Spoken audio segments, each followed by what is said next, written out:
It's time. We waited a long time for it, but I think we can officially now say that the Mason Rudolph era of the Pittsburgh Steelers, like I mean, 6 more Super Bowls, it's coming. They told us when they drafted him, like he needs to ride the bench, he needs time. And I think it's It finally only took time. 6 years. It Yeah. only took, it's crazy. I think one of the funniest things about Mason Rudolph being named the starter is like you just like how quickly he was a story like 5 years ago, 4 years ago, and now he's Yeah. been like a 2019. non-story Yeah. for like 3 years, where you haven't had to say his name or think about him, and now all of a sudden it's like, crap! Not only do I have to think about him, I got to watch him on national TV on Thursday. Yeah. It's, this is where we're at in The today's NFL NFL. season It's with quarterbacks. wild. Whew.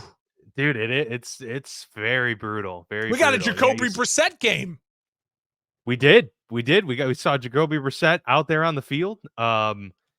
We're potentially gonna see a couple more games of Easton stick, and we're one injury away from yet another quarterback being Yeah. inserted into the mix in that game. Yeah. Jalen Hurts was also like questionable for tonight. I Yes, don't know if he Marcus. is. We'll have to check that. I haven't seen any text I'm pretty sure he's a come go. through. I'm pretty sure he's a go from what I saw. The betting lines is that they haven't changed yet, but I thought it could still be a game time division. It's been crazy. And I don't know if this is just a total off year, but it feels like it's just the way it goes because teams are the way they salvage, like, oh, can I save my job is like, oh, throw a rookie in there. And if he plays well, then maybe I'll keep my job. You know what I mean? Yeah. A lot of times it's worst case scenario, and it's a no lose situation. It's like we're already backs against the wall. Might as well see if we have someone here that can create a spark and can do something fun for us. But no, it's been a lot of quarterback play this year, and we've talked about the injuries. It probably isn't in terms of number wise any different than a normal year, but in terms of the injuries to star players, I don't have the stats on that, but it certainly feels like an anomaly in that regard. We have seen so many different quarterbacks, so many different running backs, and wide receivers at that, just to name a few. Not even counting any defensive players and stuff that have had to be swapped out due to injury this year. So it's been wild. It's a crazy run, and Week 15 did not disappoint. Mark, it did disappoint some fan bases, that's for sure. A But fail Mary. this that's good Lord, man. We'll have to talk about that with that right in the breadbasket. It's about as close as of an opportunity as you get in this league, but tough play to make. The story of that was the Bears blowing it once again, unfortunately, with the grasp in their hand. But honestly, the final 2 minutes of that game and the Houston game completely flipped on a dime. The AFC playoff picture changed drastically in the final 2 minutes of those two games because both teams looked like they were going to lose. They won, and now both are, have positioned themselves greatly for the postseason play. So this week was a big one for the winners, the losers of their final push here for the postseason. We've got flinchers, we've got clinchers. Let's get to it in our Week 15 recap.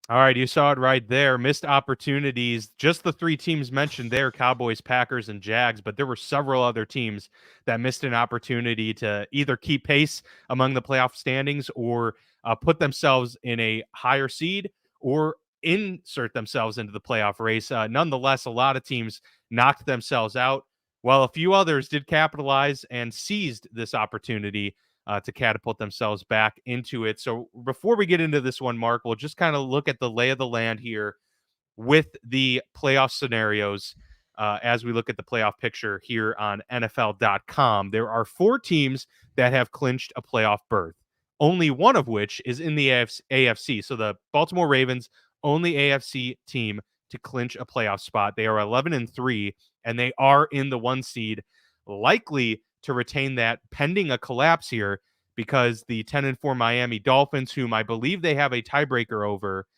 and will get to face coming up either next week or the week after.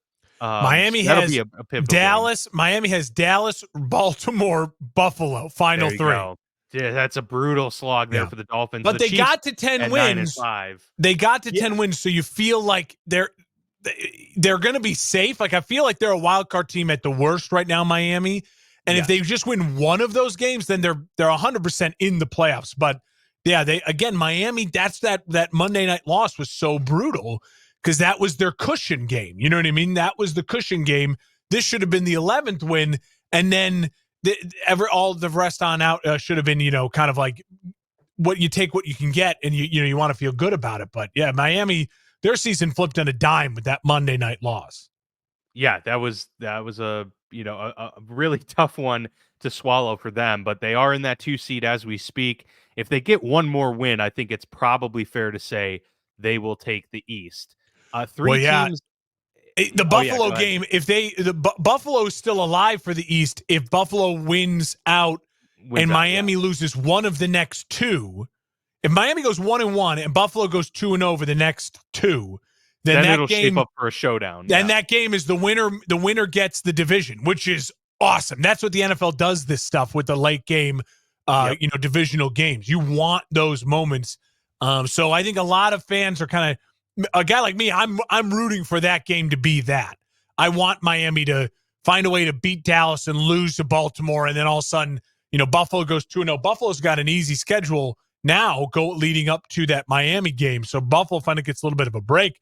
I think they have the Chargers and the Patriots or something like that, and it's a winnable stretch here for Buffalo to then get put themselves in a spot to compete for the division again. Well, they're certainly playing their best football as of late, so that bodes well for their chances. In the NFC, the only division to be clinched in the entire NFL is the NFC West. The San Francisco Yeah, 49ers locked that one up. They sit in the 1 seed currently in the NFC standings as well at 11-3. The other two clinchers are the Philadelphia Eagles and Dallas Cowboys. Eagles play tonight, so that will go a long way to determining their push for the 1 seed as well. If they lose this one, they're still a game out.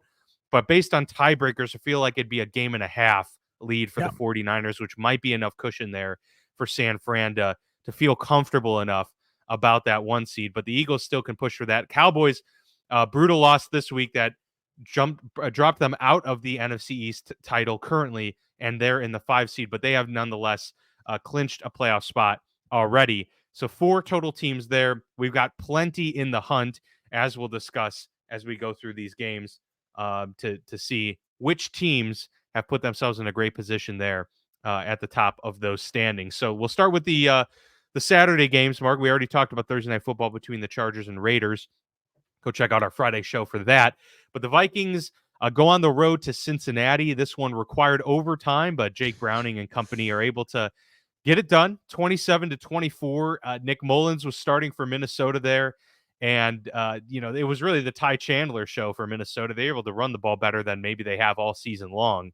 So I take it he'll be the starting running back the rest of the way. But this maybe falls in the category of missed opportunities for the Minnesota Vikings, as they really had a chance to improve to 8-6 and feel pretty good about their standings in the NFC.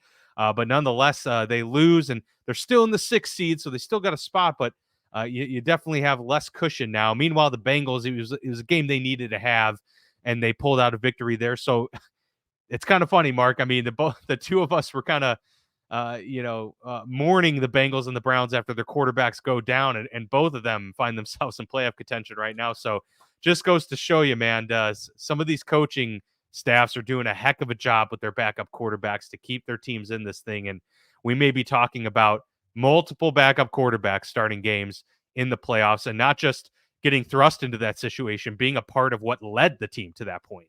Yeah, absolutely. Listen, great coaching jobs from both the Bengals and the Vikings dealing with this season and to have their teams in positions. If I was the Vikings, I would give the rookie another chance. I'd go back to Jaron Hall. He had the reason we got the Josh Dobbs experience is because Jaron Hall had a really good, fun first quarter and a half, and then he got a concussion, and Josh Dobbs had to come in. But Jaron Hall is just way more mobile and young and athletic. Nick Mullins is fine, but he is like a poor man's Kirk Cousins, and there were times where that one of the worst interceptions we've ever seen, where a guy was sitting down getting a sack and got an interception. Yeah, So, like, it can't be that was worse crazy. than that. And then to credit the Bengals, man, they fought, they stayed alive. Browning has just been on a tear. What a second half from him. T. Higgins with one of the greatest touchdowns I've ever seen in my life, with the reaching his one arm behind his back. Like, what awareness, what balls to do that late in the game and everything on the line. So the Bengals, to me, are the ultimate playing with house money team. We said it when Joe Burrow went down. The smartest thing they could do is to just go into the tank and get a better draft pick. The next smartest thing they could do is do this, like play their nuts off and just build this culture that they already have built about winning. And then you add Joe Burrow back into that next year, and the vibes in Cincinnati are extremely high. They feel like they have the right coach. They have the right roster. They just got to get their guy back. And who knows, Jake Browning, he's on a magical run right now. And I don't know if he's going to earn himself a starting job next year, depending on how this thing all ends, or if he's just earned himself back up for life to Joe Burrow. But either way, he's made himself a ton of money, and he's extended his NFL career by about a decade. Yeah, well, I mean, Joe Burrow has not been the, you know, poster child of health in his Yeah. NFL career, and so if I'm the Bengals, I'm doing I'll pay Jake Browning top dollar to be the top paid backup in the league, if he leads this team to the playoffs. And you got to feel comfortable with that, him being in the system and having that safety valve to know that if Burrow does get hurt, your season's not, in complete tank mode, because they weren't in a good position when Burrow did get hurt. So Browning really has helped elevate the team in some ways, and so that's Yeah. that's a big lift there for Cincinnati. Agree with everything you said there, and if you're Minnesota, I do feel like Go to the I rookie. know you're still, yeah, you are still in a position. It's hard because you are in that 6th seed right now, and you don't want to let things go off the rails. But I mean, yeah, Jaron Hall can't play worse than Nick Mullins. There was and with Justin Jefferson back at that, your offense has already gotten a boost. So Yeah. that's a big opportunity there for Minnesota to strike the remainder of the season. Steelers go on the road at the Colts in a must-win game for Pittsburgh, in my opinion, at least. They're now outside of the playoff picture. They were the 6th seed. Yeah, it was. The Colts also is a must-win for them too, to keep themselves in the running here. They get a win, a convincing win at that, and the Steelers end the Mitch Trubisky era, as we talked about at the beginning of the show, as Mason Rudolph has now been named the starter if Kenny Pickett does not return next week, which it looks like he probably won't, but there's a chance nonetheless. Anyways, You just think he'd pitiful. I actually mean, I'm go not for gonna. Thursday night? Or no, they're not Thursday night. They're not playing Thursday. They're playing another Saturday game. So, Saturday. Sorry, I said that in the opening Thursday. Thursday's Rams and Saints. But yeah, it's yeah. So I mean, it's still on the outside looking in, I'd say. But obviously, if he can go, they're going to need he's him got to to play go. because they basically have to win out and kind of hope that things fall their way. If they win out, they still get to 10 wins and probably a shot at that 7th seed for sure. But they've got the Bengals, the Seahawks, and the Ravens to end the season. Not the easiest road here for Pittsburgh. They definitely shot themselves in the foot yet again. Mike Tomlin had probably one of the most candid press conferences I've seen of him, seen him give in his career so far. So we'll see what happens with the team, but they are a team that really doesn't play together at all. We saw George Pickens once again taking plays off. So, that doesn't bode well for really how this team is acting with their demeanor, let alone playing on the football field. Meanwhile, Indy, a huge win. They imposed their will in many ways and showed that, yes, with the turmoil that we faced this year, and ended up releasing Shaq Leonard, all of that, they have overcome, and they've gotten themselves to 8-6, and they did that yesterday or Saturday without Michael Pittman for the majority of the game, and without their starting or their backup running back, who was their starting running back, in Zach Moss.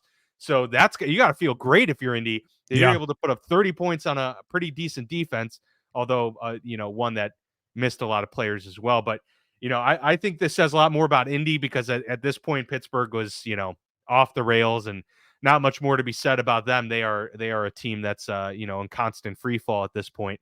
But Indy really put themselves in a great position here, and they're a tough team. They're a scrappy group, and very well could find themselves in the 6-7 seed. Heck, man, maybe they compete for the AFC South. I don't know. What are your thoughts on that? They're very alive for the AFC South. I truly believe that. The AFC South is far but over, in my opinion, especially after another bad effort from Jacksonville last night. I'll say this. These are two teams that obviously were battling, going into this week, were in the playoff picture. And only one of those teams do I even want to watch play football going forward. Yeah. And that's the team that won. Yeah. So, Indianapolis, again, their ceiling is extremely low, but they're a fun low ceiling team. Like Pittsburgh is a low ceiling team that's painful to watch. And it just nothing looks right with what Pittsburgh's doing right now. There was some really bad footage for Najee Harris going around online late Saturday night and Sunday morning about the dude can't see. Like he's like Stevie Wonder out there. He's just missing gigantic openings. And like, what do they need to do just overall? I think Indianapolis right now, the AFC South is just an incredible story. Will Levis playing better than expected. And then obviously the Texans and now the Colts, without their number 3 overall pick.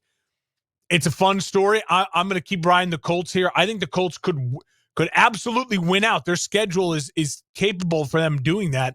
They're a fun watch. I'd rather watch them play football than Pittsburgh. So I'm happy they took care of business in that game. I would also rather watch the Colts play football than Pittsburgh. It is absolute bad. Just news fest. By the way, Damontae Kazee got suspended for the rest of the year for that hit on Michael Pittman. I don't necessarily agree with that because I do think he led with his shoulder on that play. I agree. It's hard to find out what defenders do in that situation because Pittman makes that catch if he doesn't get hit. So it's like you got to do something to make the guy, drop the pass. But I understand that. I understand why it was flagged. I get why it was flagged. I think the suspension is also because he had been flagged previously this year. Yeah. But I don't know, man. It's just the NFL is now this year has had a real rough year for them, and it's been about 3 years of that now. Yeah, but I think the NFL is just at this point too now where anything that looks too violent, they're just going to throw the flag because they want to show in general player safety. So it's about we're going to show you our caring for the player safety. Yeah, any true experts? I saw you had retweeted the Bustin' with the Boys guys. They've been great. McAfee's been also great about like calling out the dumb big fines and stuff like that. And so I'm with them. I'm with them 100% in the on the field football stuff. But I also get what the NFL is doing and just basically saying that looked too ugly, so we're just gonna suspend him because we gotta look like we care. Yeah, that's that's just the way it goes nowadays. The Lions get a huge win over the Broncos. This was another classic game of seizing opportunity and missing it. The Broncos with a chance here to go to 8-6 and assert themselves into the conversation. They fall to 7-7. Lions with a 42-17 win, very convincing win. Sam Laporta, an absolute star at tight end in his rookie year. 3 tutties. This is one of the best rookie tight end seasons that I can ever think of. That is a position that is like notorious for not being easy to transition to the NFL. Yeah, very much. Yeah, that's very true. So he is an absolute superstar. This draft for the Lions is proving to be just dominant, especially their first 3 picks. So the Lions are getting themselves back into that formula at the right time because there was a little bit of a concern there with a couple losses over the last month or so, but back to a big win for the Lions. So I think Detroit really said a lot with this win, and they are the 3 seed right now and still very much in play at 10-4 to even maybe find themselves getting into the 2 seed. And if everything goes right, they could be the 1 seed. I mean, who knows, man? A lot can happen here for Detroit. The Lions are indoor cats, man, and they play well at home. They're a different team at home in the Dome, and the defense showed up too, which is great because that's the concern right now for Detroit. I will say this was, to me, this was an easy one to predict. I actually, on my Saturday show, I went 3-0 on the Saturday games. I picked the Bengals. I had picked the Colts and the Lions.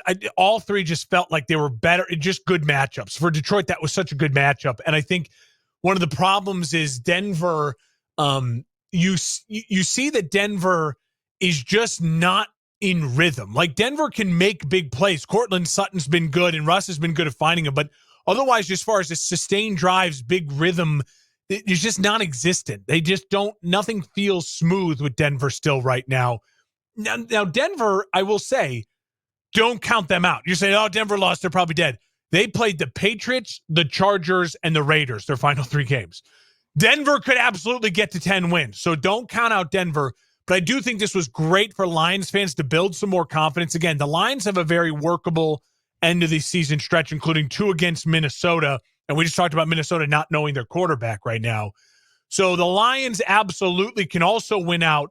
And the Lions in the Dome playing maybe 2 guaranteed games at Ford Field, that's huge. Like that is massive. That's all of a sudden the Lions in the NFC Championship game. And all it takes is someone upsetting the Niners then, and all of a sudden you're going to be playing the NFC Championship game at Ford Field. And we just saw what the Lions could do at Ford Field. They're a different team, and that fan base they'd break the Chiefs and the Seahawks sound barrier record if they were playing an NFC Championship game at home. I'll tell you that right now. So, this is, again, why people have got on me for wanting to put the Lions lower on the Super Bowl plane and giving up on the Lions. No way, man. This team has real talent. They've gone through a couple rough patches right now, but when they're not playing within their division and they're playing at home, they don't lose at all.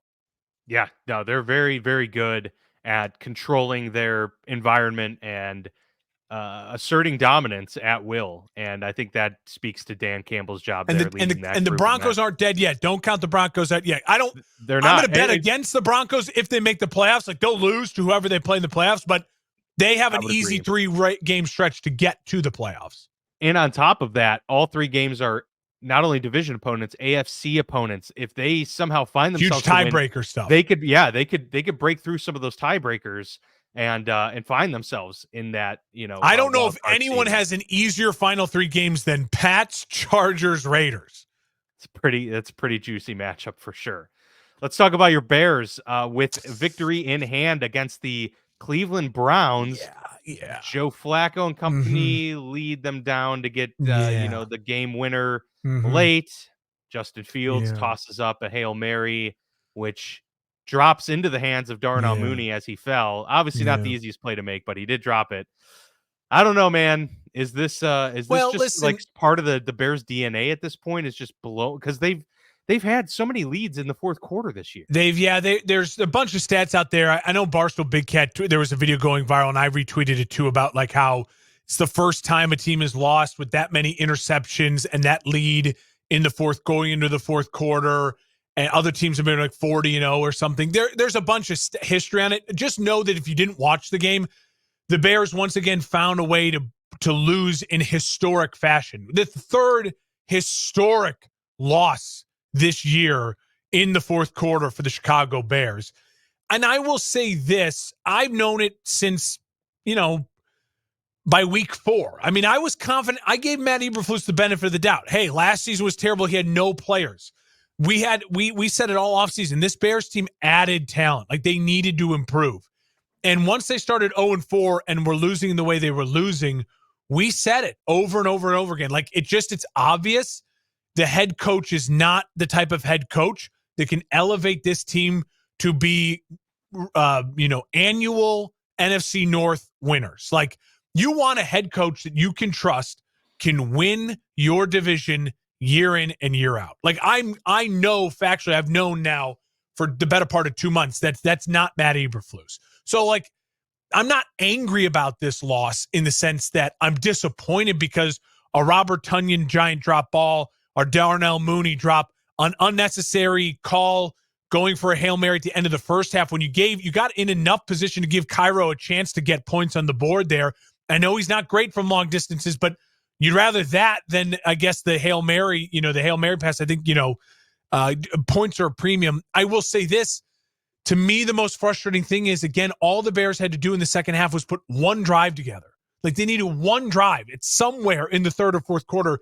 And they couldn't do that. And people are blaming Justin, but I watched the game. Like, I know Justin holds onto the ball too long sometimes, but the play calling and the offensive scheme is just horrible. This Chicago Bears team last year led the league in rushing.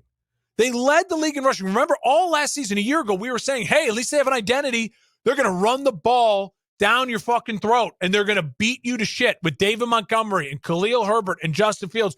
They're just going to run you to death. This team cannot run the football now. And what you needed to do against a stingy Cleveland defense late somewhere in the third and fourth quarter was put together a 12-play, 60-yard field goal drive, and they would have won that game. But they don't have the ability to do that because their center is garbage. They need an upgraded left guard, and then the running backs are just not good. I like Roschon Johnson, but they don't play him enough. Khalil Herbert is not a starting caliber NFL running back. That's a huge whiff by the Bears front office. As much as I like what Ryan Poles has done, that's a whiff. Imagine if this team still had David Montgomery. You let your rivals get him, and he is carrying that rushing attack for Detroit that may be walking themselves to an NFC Championship game, and you didn't have to overpay to keep him. So there's a lot of things like that. To me is what drives me crazy this morning. Is it's like, again, this team is too talented to lose games like that. So if I believe they're too talented to lose games like that, then I look at the coaching staff and the positions they're putting them in, and it's just a failure. On the flip side, the Browns are, again, a really fun story, and I'm all in on the Browns getting the 5 seed and going to Baltimore and maybe upsetting them in round 1. Like, who's not all in on? Imagine Joe Flacco and his reunion at Baltimore. That'd be wild. That's my stance on the Bears. My stance on the Bears has not changed. It's been the same since they started 0-4. I will always believe in Justin Fields. I think Justin Fields should be the quarterback of the Bears. If Ryan Poles goes a different way, I'm going to support my team no matter what. But the most important thing, and I've said it since week 4, is this team cannot be coached by Matt Eberflus and this staff going forward. And if that means I have to get a new quarterback too to get rid of the coach, then I live with that. I move forward. The Bears, luckily, are in a position where they have an embarrassment of riches, whether it's free agency and through the draft, to add to this team. And they're not that far away. The Bears are not that far away, which I think also is what drives us crazy. Let me ask you this about in regards to the coaching thing. I don't want to go too far off topic here, but I am curious. Is it easier to tell when the coach isn't it than it is to tell if the coach is it? For instance, you said that by now, that Matt Eberflus isn't the guy to take this team to a championship. On the flip side, we probably felt pretty good about Nagy after winning Coach of the Year and winning the division title, early in his run, right? Like, is it easier to tell when they aren't the guy than but remember midway through the second season with Matt Nagy, the Bears were an offensive mess. None of the fun, cute stuff was working anymore, and the team hated each other. The one thing that Eberflus has over Nagy is the team doesn't hate each other. But I believe if you listen to the quotes from Darnell Mooney and Moore. Did you see DJ Moore and Darnell Mooney's quotes? Well, I saw. Yeah, are you talking about Justin? Yes. They both came out and said, that dude's the guy. Like, that dude is the guy. So and DJ even said, comparing him to Caleb Williams and Drake May, is like, he's better than those guys. So I think that's the difference and I don't give any credit to Eberflus on this. I think the difference is with that Bears team in 2019, in Nagy's second year versus Eberflus' second year, the team was very split on Mitch isn't the dude or is Nagy not the dude. There's no one in that locker room who doesn't think Justin Fields is the dude. And that's the thing. The difference is that a lot of those guys, I think, at this point are still just playing for him. And that Robert Tonyan drop, Darnell Mooney drop, like, I know that a lot of those guys are kicking themselves in that way because I think they all know that it's not necessarily his fault. So I would make that argument in that sense. It's a great question. All I know is you know it when you know it. DeMeco Ryans, that guy's the dude I want leading my franchise, right? You know it early. By year 2, midway through year 2, Dan Campbell, that's the guy I want leading my franchise. Sirianni. By midway through year 2, Matt Eberflus is terrible at the podium. He's terrible in the post-game locker room speeches, and he is dropping 300-pound linemen in coverage on crucial plays in the fourth quarter, and he's the guy calling the defense because he can't keep a defensive coach hired because they have to be let go for HR reasons. Like, it's just not, it's not it. And Yeah, and final point, I know we're going way long in this, but again, I blame the lack of the identity of the run game on your head football coach. Your head football coach, I don't care if he's an offensive or defensive guy, how can your head football coach not love what you did last year, being the leading team in rushing, and not Yeah, make it build off known of every single week to your offensive coordinator, go back to that playbook and run the goddamn football? But like he's not smart enough or a good enough leader to even save his job that way. So I blame him for a lot of that. Justin's not perfect. Justin's not, but and I know it, and it's hard. It's getting hard to defend him because his fourth quarter stats aren't great. They're terrible actually. But when you've been such an inept quarterback franchise, to see a guy with that talent and that pop, yeah, it's hard it's really hard for me to just let him go for another. I hope that Caleb Williams is good. Yeah, exactly. Yeah, I mean, let's be clear here. We don't know if Caleb Williams is going to make it in the NFL. We don't know if Drake May is. Anyone can say that these people are surefire. I mean, Ryan Leaf was surefire, and I know that that's like a classic one people go to, but Trevor Lawrence is surefire, RG3 and he was garbage last night. Yeah, yeah. I mean, obviously, I still feel good about him long term, but yeah, he's played poorly, and played terribly his rookie year. So yeah, nothing's a sure thing, man. So when you've got the production on tape, when you have actual things to point to, yeah, it's but the Browns are a fun story. Browns are a fun story. I'm pro Browns at this point. Yeah, yep, for sure. The Browns are really making it easy to root for them for sure, and that's coming from a Steelers fan. I hate the Browns for many reasons, but you know, the Joe Flacco story alone is pretty enticing. The Buccaneers get a huge win, 34-20 over Green Bay. Green Bay, man, this might be the one game where both sides had such a stark contrast for what happened to their seasons resulting from this. The Buccaneers, are in control right now of the NFC South at 7-7.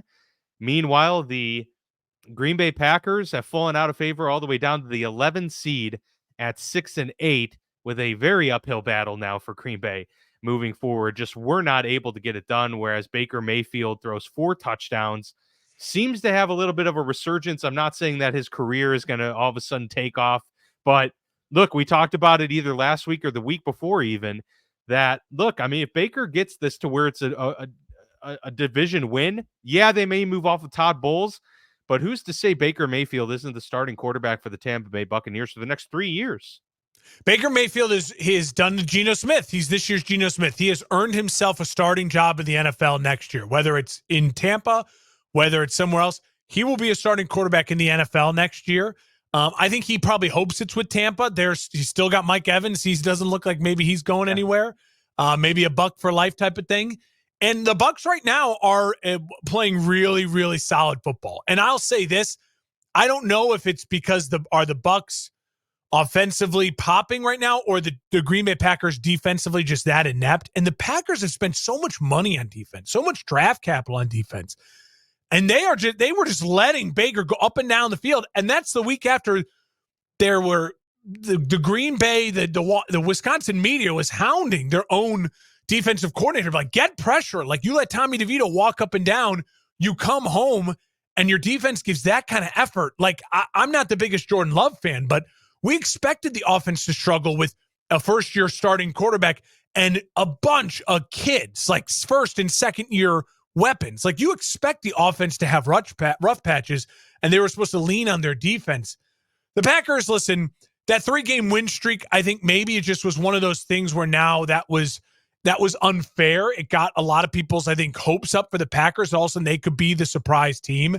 And the Packers are going to end the season probably just about what we thought they'd be, a 7-8 win team.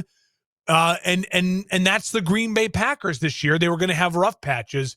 So I think in totality, in 3 months from now, when we look back at the Packers season, we'll say, yeah, that's how we predicted. Jordan Love up and down, 7-8 win team, just missed the playoffs. That's the Packers. But the way they're doing it right now, it makes you feel like there's more trouble in Green Bay than there needs to be. I think they need a new defensive coordinator. And I don't know if they need to spend a ton of money on offense. I think they just need to let that offense mature, like literally age and get game age. And then defensively, they have playmakers. They're just not making the plays. That's probably the biggest issue for the Green Bay offense is the fact that they aren't able to really get enough of the reps in because Christian Watson, their biggest, star, just hasn't been healthy Yeah. enough this year. And you really need to get those reps in with him and Jordan Love so that 2024 comes around and you're feeling good about the offense. I mean, Jaden Reed is a really solid rookie. Dontavian Wicks is no slouch. They appear to have Dobbs. two really good tight ends in Tucker Kraft and Luke Musgrave now, who are young rookies as well. So it's, there's a lot to look forward to in Green Bay. And I think the biggest thing for them is even if the season is kind of gone off the rails a little bit, when you did have such a high at one point, is I think they have clarity, at least with Jordan Love, that they're going to run it back next year. Oh, yeah. Like with Jordan Love. He's the Yeah. dude. And, He maybe gets he's not another year. long-term dude, but he's bought himself some more rope as well. And I think even if they lose, a lot of more games and they go 7-10 this year, so be it. You were able to get the training wheels off, and that's the biggest thing. And the Bucks right now are absolutely the favorites for the NFC South. And if you look at the Bucks schedule, yeah. If I'm not mistaken, the Bucks could win out. Like they're a team that has a very workable schedule. And then it's crazy because 3 weeks ago we were talking about I don't want to watch anyone from the NFC South. We might have two NFC South playoff teams now with the way they're going with the Saints and the Bucks. If the Saints can find a way to win out and the Bucks win out, and they're both capable of doing that. Yeah, for the Buccaneers coming up next is 2 home games, Jaguars and Saints, and then they end the season at Carolina. So the Saints and Panthers for sure are for the taking, and it's 2 divisional games that could very well be enough there for Tampa. But the Jaguars game, the way that Jacksonville's been playing, isn't a guarantee for the Jags either. The Texans win in overtime and end the playoff hopes for the Tennessee Titans as they officially get eliminated.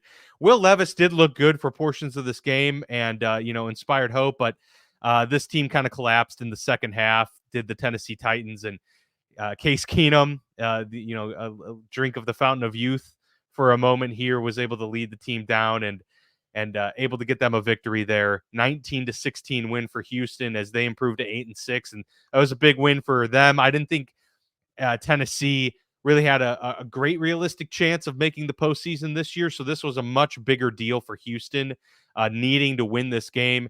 It was ugly. It wasn't pretty, but you were without C.J. Stroud. You get the win. Huge thing for Houston there that they were able to survive not having their star rookie quarterback and get the victory. Now they get him back again for this, final stretch. Or supposedly get him back. I would imagine that he'll clear by the time next week comes around. And now Houston is looking like a team that probably is in the driver's seat, despite currently being on the bubble. I feel very confident where we sit right now that they're going to be one of those wildcard teams, pending C.J. Stroud staying healthy. But Case Keenum showed that he can get them a win if they need it. Yeah, that was huge. And credit to Case Keenum for coming on in and playing good football, taking over, getting into overtime. Houston has home against the Browns. That's going to be a really tough game and a great game and a meaningful game. Then they get the Titans again at home, and then they're at the Colts. That Colts game could be both of those teams battling for a wild card spot. Winner gets in, loser goes home. And I would take C.J. Stroud in that game, depending on how everything falls out, as opposed to the Colts. So really interesting next 3 weeks for the Texans, but Case Keenum did just enough to keep them alive to make sure these next 3 games are interesting. That's for sure. And again, with Will Levis, like I've said over and over again, I've seen enough to go, all right, support Will Levis this offseason. Go get him another wide receiver, work on that offensive line, and Vrabel coach up the defense, spend a bunch of draft capital on some defense, pass rushers, and Tennessee should be a really interesting team next year. No Tyreek Hill, no problem for the Miami Dolphins as they shut out the New York Jets. 30-0 win for Miami. They improved to 10-4. They are the 2nd seed currently in the AFC standings. Still haven't clinched a playoff berth, but pretty close to doing so. Meanwhile, the Jets' hopes with the news of Aaron Rodgers potentially being ready to be cleared. I think they're going to put a kibosh on his return. There's nothing to play for now as the Jets are officially eliminated as well. That's pretty much all you have to say about it. Miami with a convincing win. I know it's the Jets, but to win 30-0 in that fashion without your star receiver, To me, that said a lot. And again, I don't know how Miami's going to perform in the playoffs when it comes to playing in other venues, when how they're going to be able to perform in certain elements throughout the league. But, from what we're just seeing from them playing and their ability, they're a really good team. And I think that they are deserving of the 2 seed, which is where they sit right now. And, we'll see if they can contest for that 1 seed with Baltimore. But my money's on the Ravens hanging tight onto there. But Miami playing well right now, and they'll get Tyreek back likely next week and even be more, formidable down the stretch here. Maybe no one had a more important moral win for themselves than the Miami Dolphins did this weekend, and here's why. They played like poop on national TV and got beat up physically, and everyone was saying, oh, look, Tyreek Hill gets injured and they can't play football. Well, they sat Tyreek Hill, and they went out against a divisional opponent with a great defense, and they made Waddle Tyreek Hill, and it was like they didn't miss a beat. So that's great coaching. That is great locker room. That is great, momentum for them. Obviously, they'd like to have that win, that game back against Tennessee and be in the 1 seed right now if they had found a way to win that game. But this was not only just a big victory for them on the field, but a huge moral victory for them as far as the confidence of this team. They got a divisional win, a big divisional win without their star player when the whole world was saying they can't even move the ball without their star player.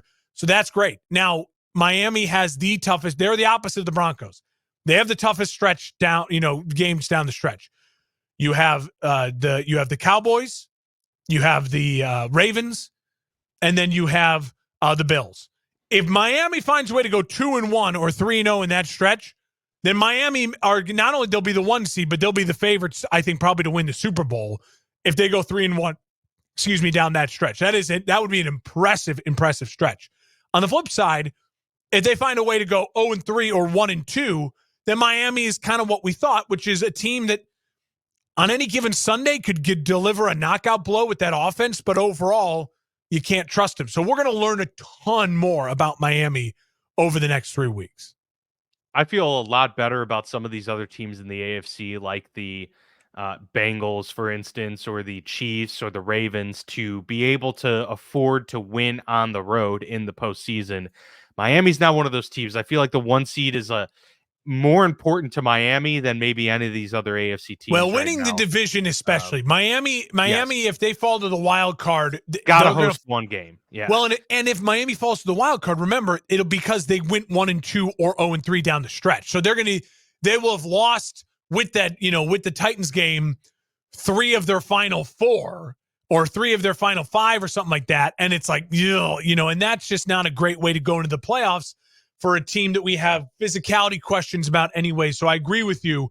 Crucial for Miami, if they want any sort of postseason success, to do it from at home with an AFC East title behind them.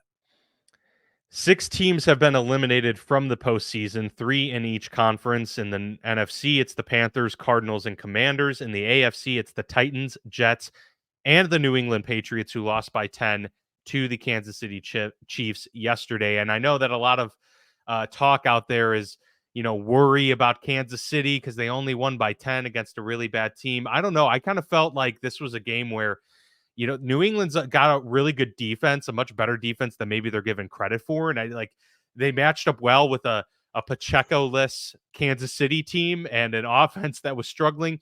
Kansas City's offense still struggled in this game, but for them to get a 27-17 win, I actually felt a little bit better about Kansas City. I felt like they needed that win. They realized the importance of it. It was in Gillette Stadium.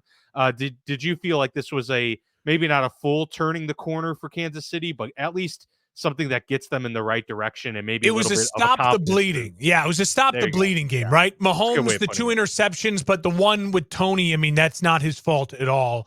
300+ yards. At some point, man, they got to stop getting Tony out there. They got.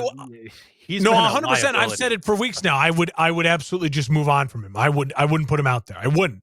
And maybe and who knows? If he costs them a big game in the playoffs or a big play in the playoffs, I think a lot of Chiefs fans will be very, very upset with Andy Reid. They're not going to turn on Andy because Andy's got him 2 Super Bowls, but it's a mistake right now, in my opinion, to have Kadarius Toney on the field. I think it's an absolute costing mistake. them big. I agree.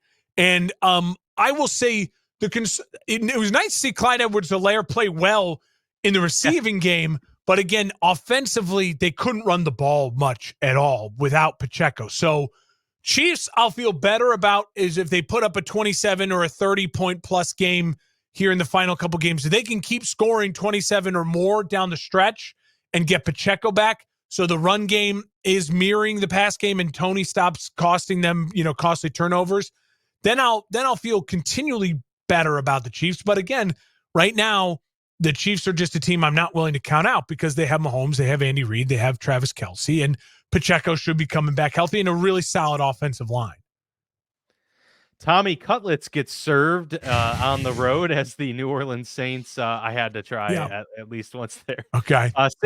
Saints did get a big win, even though they are on the outside of the NFC South right now, but they record-wise have the same record as the Tampa Bay Bucks, so they are still very much in contention, and they play Tampa later. So the Saints stay alive, and maybe stopping the bleeding is a good phrase for New Orleans as well. The Giants weren't going anywhere. The fun ride is probably over there with the whole Tommy DeVito thing, but Saints get a 24-6 win. They look pretty good, and they did this without Chris Olave, who I'm sure they'll get back next week. So that's got to be at least encouraging that New Orleans is still in this thing, and they could still have a winning record, and they could still take the division. Yeah, no, 100%. I agree. I mean, listen, Derek Carr had a little bit of a breakout game, 3 touchdowns, no picks, and it felt like, okay, this is what we expected from them all season. Is it too little too late? Yeah, I mean, maybe, because now you have 2 tough games against the Rams Thursday night and then against the Bucks. That's their season now. If the Saints can find a way to string out and win these last 3 games, then you'll look at the ups and downs of the season and say, okay, again, kind of like we talked about the Packers 3 months from now, if the Saints end up as a 10-win team and win the NFC South and win out, we'll look at it and go, all right, that's kind of what we predicted from the Saints, right? They lost in the first round, but Derek Carr, the ride has been so bumpy. I still think the best thing the Saints can do, honestly, is lose the next 2, miss the playoffs, and it force themselves to not lie to themselves and rethink this whole thing and just start over.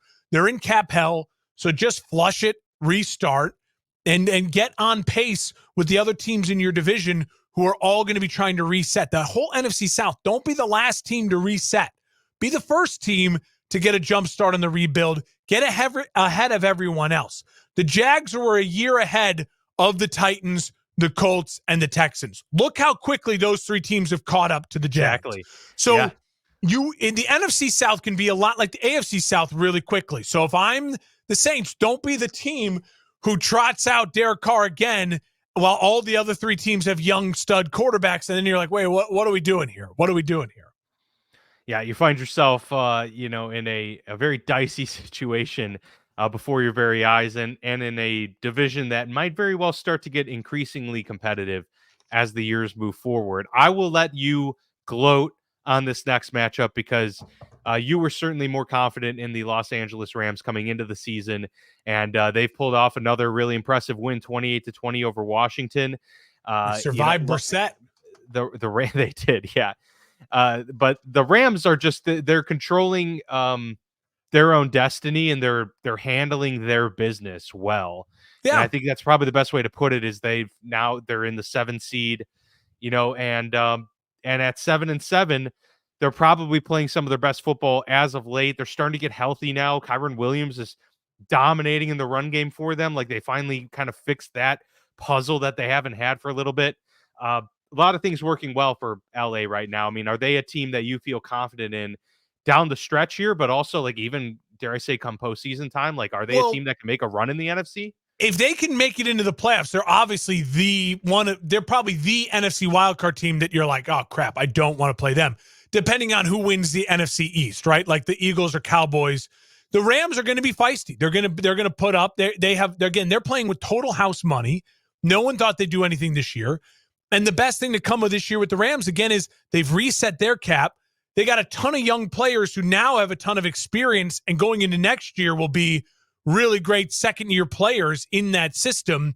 The Rams are a free agent destination. The only thing I'd be saying if I'm a Rams fan, the most important thing is make sure Stafford and Kupp and Nakua, whenever our season ends, are healthy, so that Yes. we can sell the free agents and we can sell that to teams. Say, hey, you come be that 2 or 3 extra pieces we need. And the Rams absolutely are. Again, this is just that rebuilding year for next year to make one final run at it. And so no one wants to play Stafford right now. He's balling out. And you said it, Kyron Williams is running the ball well.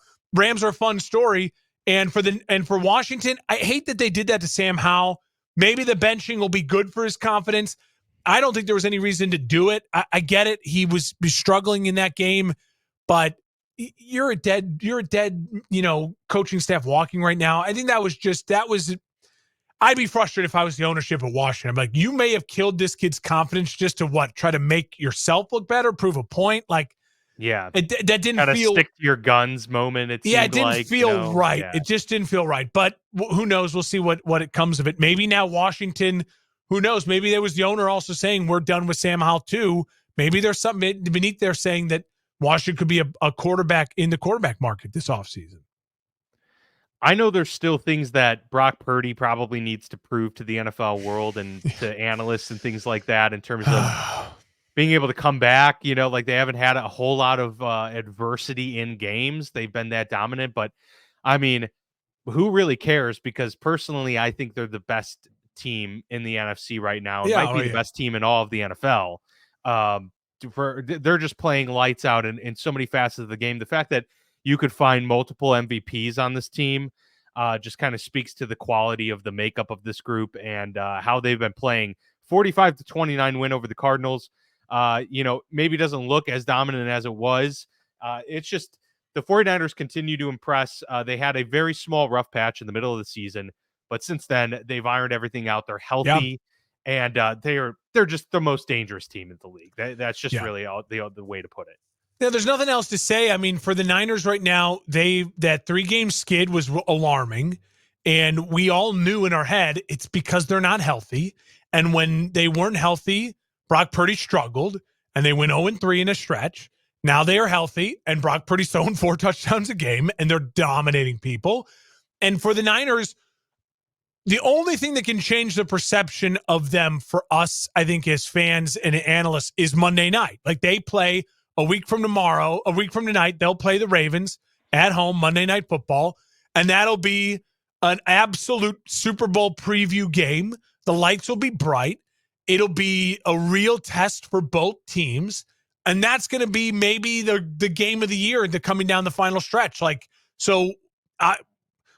to come on analyzing the Niners and how we feel about them beyond they're really awesome post Monday night a week from today. And then we go into the last of the afternoon scheduled games, the Cowboys at the Buffalo Bills.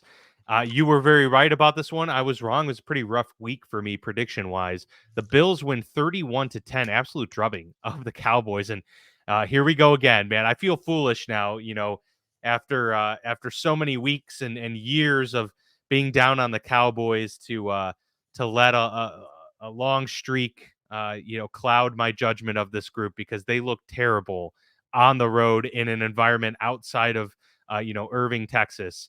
And there we have it. It's Dallas in an enemy territory, not able to get it done when they're facing a team that has weapons to match and that has an imposing will. The Philadelphia game remains the lone impressive victory for Dallas this year. Meanwhile, the Buffalo, kudos to them.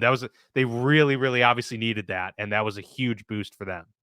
Yeah, if Buffalo can run the ball like this from here on out, seriously, yeah, James Cook, finally. Look out. I think Sean McDermott is saving his job. I think that Josh Allen now has a chance to, if he wins out, I think Josh Allen has a chance to steal the MVP. Check those odds this morning. That might be something juicy you want to sprinkle some money on, because if he wins out, they win the division, and I think he's the MVP. Look at it. His numbers are pretty staggering as far as quarterback, numbers go. I think there's a real chance that could happen. But I'll say this for Dallas. To me, listen, they're a lot like Detroit right now. At home, indoor cats with perfect conditions, they're a tough team to beat. They are nasty. The problem, if I would be concerned about if I'm Dallas, is We're the opposite in Detroit as far as expectations and media attention goes. So Detroit gets to kind of fly under the radar into this kind of lovable, fun story like Cleveland right now, right? Cleveland is a lovable, fun story because Deshaun's hurt. We don't like Deshaun, and they're winning without him. Detroit is, very similar, like downtrodden cities that are way beyond their heyday, but are having a renaissance and haven't won anything in a long time. But Dallas is the opposite because they're all the expectations, all the hate, and the glitz and glamour of Dallas. I'd be concerned if I was a Cowboys fan. That was a gut punching loss, and if you had after the Eagles game bet the Cowboys to win the Super Bowl, I bet you're depending on how much money you put on that bet, you're hurting this week thinking to yourself, why did I waste that money? Absolutely. Yeah, most definitely. They are a team that still obviously has things to prove when it comes to their backs being up against the wall. The Jacksonville Jaguars are in a similar position. They have the Jags. they just continue to go through this wave here of impressive wins and then really bad losses and just not being able to put a full 60 minutes together. This team is struggling, Mark. I think the one thing I can point to, and we've talked about it throughout the year. Obviously, earlier in the year, I felt like they had so many drops and just missed opportunities. And that has continued, but they are just a really bad red zone team. They're really bad. And I was looking it up. They're 17th in the league in terms of red zone percentage, converting touchdowns in the red zone. Now, 17th, you'd say, that's not atrocious. But in terms of all of the teams currently in the playoffs, it's the worst. Yeah. And so that's not something that can translate very well to postseason play. Like, you need to be able to turn those possessions into touchdowns. This team just can't figure it out. And you got to lay this at the feet of Trevor. We're starting to get into a territory, and I'm not saying he's as good as Josh Allen currently. He's certainly not right now. But it's starting to get that feel where it's like a lot is being laid at the feet of Trevor to make the plays, and thus he is trying to play hero ball too much and trying to do too many things. And that's, you had the fumble when he could have just slid, but he tried to get an extra few yards and then bobbles the ball. It's just like he's getting anxious and he's sailing balls and underthrows too. There was some bad underthrows. I kind of feel like he was hurt on that last drive because it just didn't seem right. Yeah, there were a lot of low throws. It's ugly, Dan. I feel like he's getting jumpy, There's no identity to the Jags offense right now. They don't do play action well. There's like nothing that you can just go back to, like, all right, let's reset. Let's go to this. We know we can get a first down, with this set of plays and this formation. They're missing Christian Kirk badly. He doesn't feel comfortable with the rest of his wide receivers. Flowers got injured for them last night. And then also, listen, Ridley has been a disappointment. I think all of us said, like, dude, they're getting a true number one in Ridley. He's been anything but a true number one in this offense. And so, yeah, they're very disjointed, very disjointed. That being said, they're definitely not dead and out of it. They have a lot to prove. Is so easy the rest of the way. They have a lot to prove, but they're not dead and gone yet. And I think Jags fans are also realistic. Like, Jags fans, they're just happy to be winning some games. Like, I don't think Jags fans, a lot like Lions fans and Browns fans, they're like, listen, we're not going to be too hard on our team here right now. Like, we're leading our division. Like, this is a happy moment, right? But I do think it's frustrating because there's talent there. It just feels disjointed and they don't have an identity. For Baltimore, listen, they run the ball really well. And they lost their big Mitchell, the big playmaker. Mitchell towards ACL. That's a bummer. There's a real bummer. But they are the kings of just finding another running back, and they're going to keep running the ball. They're running the ball really effectively at the right time of the year. That's dangerous. And unlike years past, they always do this, but now they have the outside weapons to where it's also like, oh crap, if the run game gets stuffed up, they have Odell, they have Bateman. They have Flowers, and they could get Mark Andrews back, and likely has stepped up big time for them in the tight end position. So, yeah, Baltimore is the number one in the AFC. They deserve it right now. That Monday night game is going to be so juicy a week from tonight. Tonight's Monday night game should be good. I'll take the Eagles tonight, but a week from tonight, Baltimore at San Francisco, that's a legitimate Super Bowl preview. Absolutely, 100%. That's going to be a very exciting one. And, I also take the Eagles tonight. I agree with you on that one. I think they bounce kind back. of put themselves back. Yeah, they're The due for the bounce Cowboys back. losing last night was enough motivation for them to make sure they win this game. Like, Yeah. I really think that's one of those things that can't be understated enough. No, not at all. Not at all. So that was a fun Week 15 recap. We've got some clinchers, and we still have the rest of the playoff picture, the playoff field to fill out, which probably won't be official until Week 18 as it normally is. So looking forward to these final 3 weeks of the regular season. We are moving right along as we approach the 2023 NFL postseason, which is crazy and wild and fun. Please, follow the podcast network for frequency's sake. We've got a lot of great shows that will be obviously staying in tune with not only the fantasy playoffs, but the actual NFL playoffs here as well. Like and subscribe, as always, on YouTube or wherever you may be listening to this podcast. Appreciate the support. For Mark, I'm Dan. This has been the Football Lounge with Mark and Dan, and we'll see you back here pretty soon as we look forward to our Week 16 recap and also our Thursday night recap coming up later this week as well. Take care.